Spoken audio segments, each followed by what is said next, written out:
Baik, bismillahirrahmanirrahim. Assalamualaikum warahmatullahi wabarakatuh.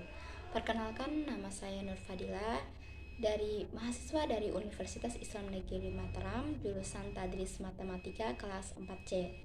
Tujuan saya membuat video ini yaitu untuk memenuhi tugas ujian akhir semester saya dengan mata kuliah Strategi Pembelajaran Matematika yang diampun oleh dosen Bapak Erpin Effendi MPD. Di sini saya ingin mengangkat tema tentang pembelajaran menggunakan teori behavioristik. Pada kesempatan kali ini saya ingin menjelaskan apa sih itu teori behavioristik dan bagaimana ciri-cirinya dan apa saja keterkaitan teori behavioristik. Yang kedua, kelebihan dan kekurangan teori behavioristik. Yang ketiga, contoh penerapan pembelajaran teori behavioristik pada pembelajaran matematika. Yang kelima, tanggapan saya mengenai pembelajaran teori behavioristik. Oke, langsung saja kita mulai. Untuk materi pertama yaitu saya akan menjelaskan mengenai apa itu teori behavioristik. Teori behavioristik merupakan teori belajar yang cukup lama dianut oleh para pendidik. Teori ini dicetuskan oleh Gagne dan Berline yang berisi tentang perubahan tingkah laku sebagai hasil daripada pengalaman. Teori mengutamakan pengukuran sebab pengukuran merupakan suatu hal penting untuk melihat terjadi tindakan perubahan tingkah laku. Ciri-ciri dari teori ini adalah mengutamakan unsur-unsur dan bagian kecil, bersifat mekanistis, menekankan peranan lingkungan, mementingkan pembentukan reaksi atau respon, menekankan pentingnya latihan, mementingkan mekanisme hasil belajar, mementingkan peranan kemampuan dan hasil belajar yang diperoleh adalah munculnya perilaku yang diinginkan. Misalnya, seseorang dikatakan telah belajar sesuatu apabila ia mampu mewujudkan perubahan pada tingkah lakunya. Apabila dia belum menunjukkan perubahan tingkah laku, maka belum dikatakan bahwa ia telah melakukan proses belajar. Teori ini sangat mementingkan adanya input yang berupa stimulus dan output yang berupa respon. Dalam proses belajar, input ini bisa berupa alat peraga, gambar-gambar, atau cara tertentu untuk membantu proses belajar. Menurut teori ini, dalam belajar yang penting adalah input yang berupa stimulus dan output yang berupa respons. Stimulus adalah apa saja yang diberikan guru kepada siswa. Sedangkan respon berupa reaksi atau tanggapan siswa terhadap stimulus yang diberikan oleh guru.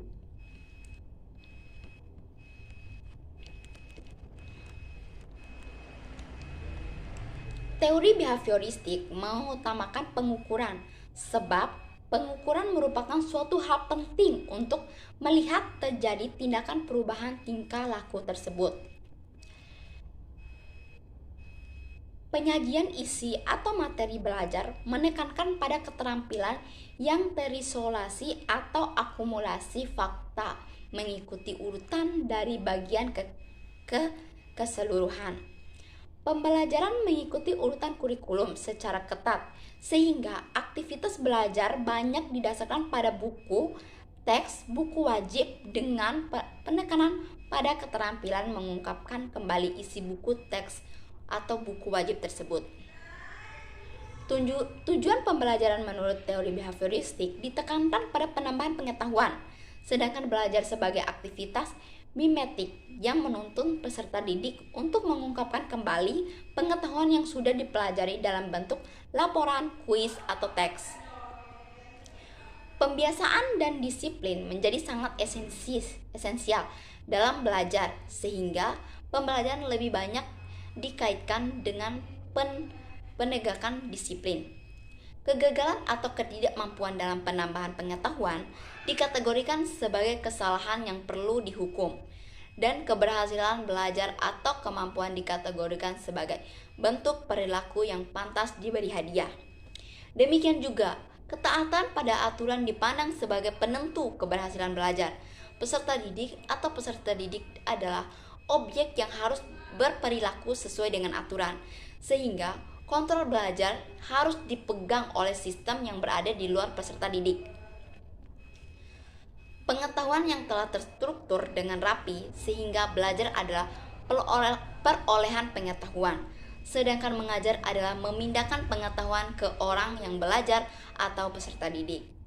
Peserta didik diharapkan akan memiliki pemahaman yang sama terhadap pengetahuan yang diajarkan. Artinya, apa yang dipahami oleh pendidik atau guru ataupun dosen itulah harus yang dipahami oleh murid atau peserta didik. Implikasi teori behavioristik dalam kegiatan pembelajaran tergantung dari beberapa hal seperti tujuan pembelajaran, sifat materi pembelajaran, karakteristik peserta didik, media, dan fasilitas pembelajaran tersedia. Pembelajaran yang dirancang dan dilaksanakan berpijak pada teori behavioristik memandang bahwa pengetahuan adalah objektif pasti tetap tidak berubah. Teori ini hingga sekarang masih mendominasi praktik pembelajaran di Indonesia.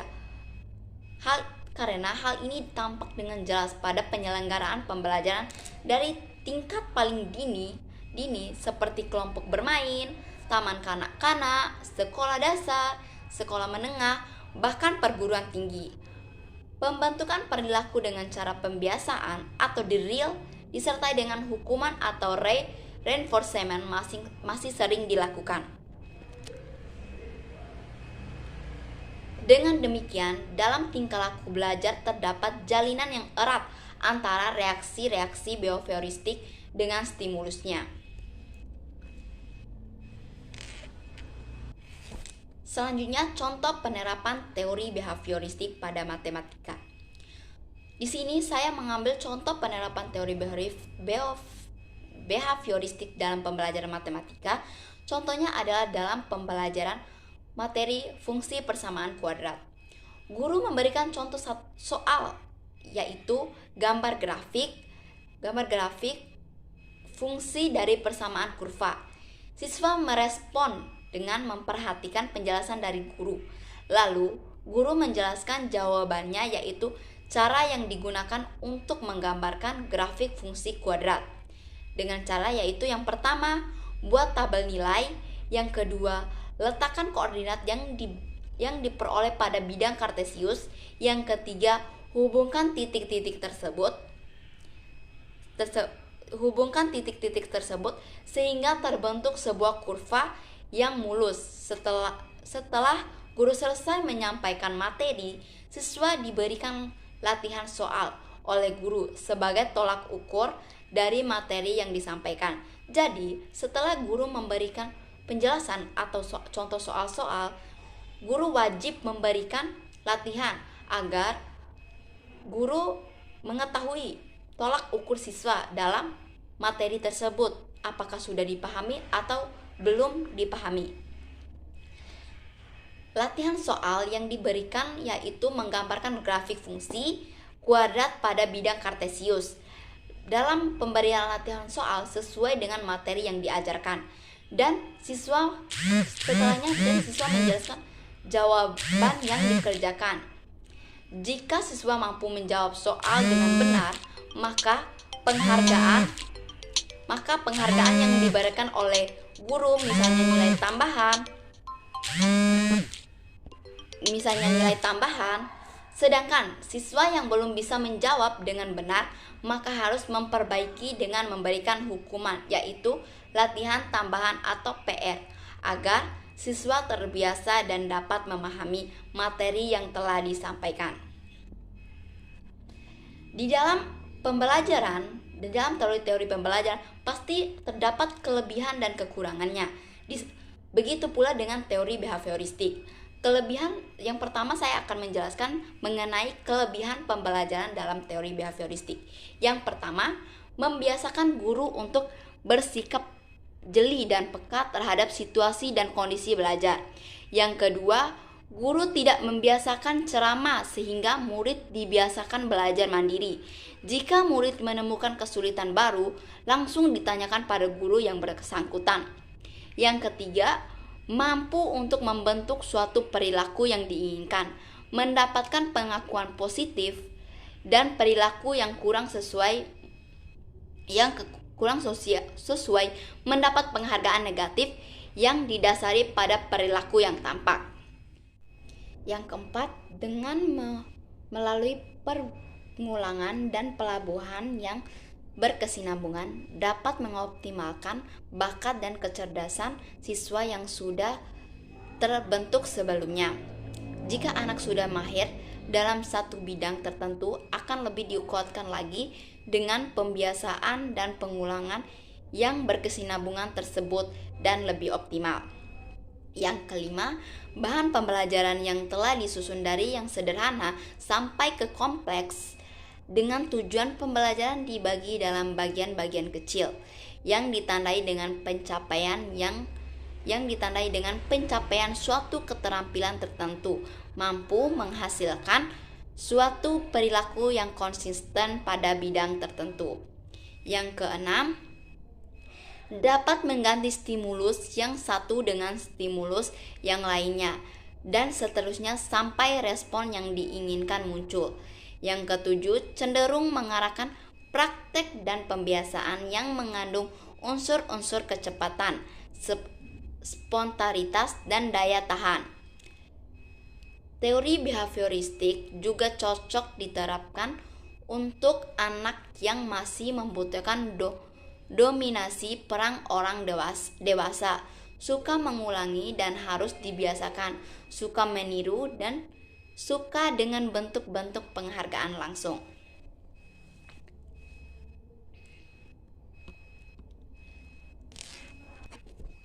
Selanjutnya, kekurangan pembelajaran dalam teori behavioristik. Yang pertama, sebuah konsekuensi untuk menyusun bahan pembelajaran bentuk yang sudah siap.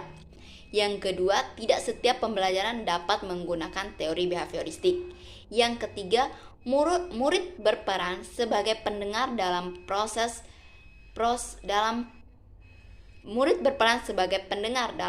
pembelajaran dan penghafalan. Apa didengar dan dipandang sebagai cara belajar yang efektif. Yang keempat, penggunaan hukuman yang sangat dihindari oleh para tokoh behavioristik justru dianggap sebagai metode yang paling efektif untuk penerbitkan siswa. Yang kelima, murid dipandang pasif, selalu perlu motivasi dari luar dan sangat dipengaruhi oleh penguatan yang diberikan oleh guru. 6. Murid hanya mendengarkan dengan tertib penjelasan dari guru dan mendengarkan apa yang didengar dan dipandang sebagai cara belajar yang efektif. Sehingga inisiatif siswa terhadap sesuatu permasalahan yang muncul secara temporer tidak bisa diselesaikan oleh siswa, sehingga dalam pembelajaran ini siswa tidak mandiri untuk dalam pembelajaran, sehingga dia hanya mendengarkan penjelasan dari gurunya saja. Yang ketujuh, cenderung mengarahkan siswa tidak berpikir linear, konvergen, tidak kreatif, tidak produktif, dan menundukkan siswa sebagai individu yang pasif. Yang 8, pembelajaran siswa yang berpusat pada guru, bersifat mekanistik dan hanya berorientasi pada hasil yang dapat diamati dan diukur. Yang ke-9, penerapan metode yang salah dalam pembelajaran mengakibatkan terjadinya proses pembelajaran yang tidak menyenangkan bagi siswa, yaitu guru sebagai center otoriter, komunikasi berlangsung satu arah, guru melatih dan menentukan apa yang harus dipelajari murid. Maksud dari pembelajaran menggunakan teori behavioristik adalah perubahan tingkah laku sebagai akibat adanya interaksi antara stimulus dan respon. Peserta didik dianggap telah melakukan belajar jika dapat menunjukkan perubahan tingkah lakunya. Adapun ciri-ciri dari behavioristik yakni lebih mengutamakan unsur bagian kecil yang bersifat mekanistis, mengutamakan peranan lingkungan, memprioritaskan pembentukan reaksi atau respon, mengedepankan pentingnya latihan, mengutamakan hasil belajar, dan keberhasilan dalam mendapatkan perilaku yang diinginkan. Teori belajar behavioristik saat ini masih mendominasi dalam praktek pembelajaran di Indonesia. Hal ini terlihat dalam penyelenggaraan pembelajaran pada tingkat penyelenggaraan pembelajaran pada tingkat paling rendah seperti TK, SD, SMA, SMP, dan perguruan tinggi. Jadi, menurut saya kesimpulan yang saya dapat dari pembelajaran teori behavioristik ini menjelaskan bahwa belajar adalah perubahan tingkah laku sebagai akibat adanya interaksi antara stimulus dan respon. Dari beberapa teori belajar behavioristik yang dikembangkan dapat disimpulkan bahwa untuk memunculkan respon yang diharapkan dibutuhkan penguatan atau reinforcement. Aplikasi teori behavioristik sangat cocok untuk perolehan kemampuan yang membutuhkan praktek dan pembiasaan yang mengandung unsur-unsur kecepatan, spontanitas,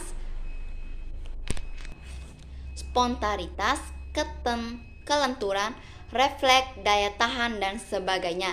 Sehingga model yang paling cocok adalah drill dan praktis. Contohnya, dimanfaatkan di pendidikan anak usia dini atau TK untuk melatih kebiasaan baik karena anak-anak sangat mudah meniru perilaku yang ada di lingkungannya dan sangat suka dengan pujian dan penghargaan. Karena di pendidikan anak usia dini masih perlu pengawasan dan kita bisa melakukannya dengan memuji dan sebagainya, dengan menjelaskan dengan seksama. Sedangkan untuk pendidikan menengah dan pendidikan tinggi, teori behavioristik ini banyak digunakan antara lain untuk melatih percakapan bahasa asing, mengetik, menari menggunakan komputer dan menari, berenang, dan olahraga lainnya. Baik, selanjutnya sebelum saya mengakhiri presentasi kali ini, saya akan menampilkan contoh video pembelajaran menggunakan teori behavioristik.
video presentasi dari saya. Lebih dan kurangnya saya mohon maaf.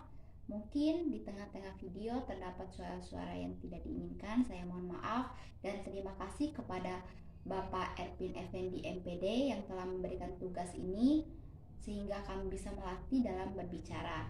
Sekian, wassalamualaikum warahmatullahi wabarakatuh.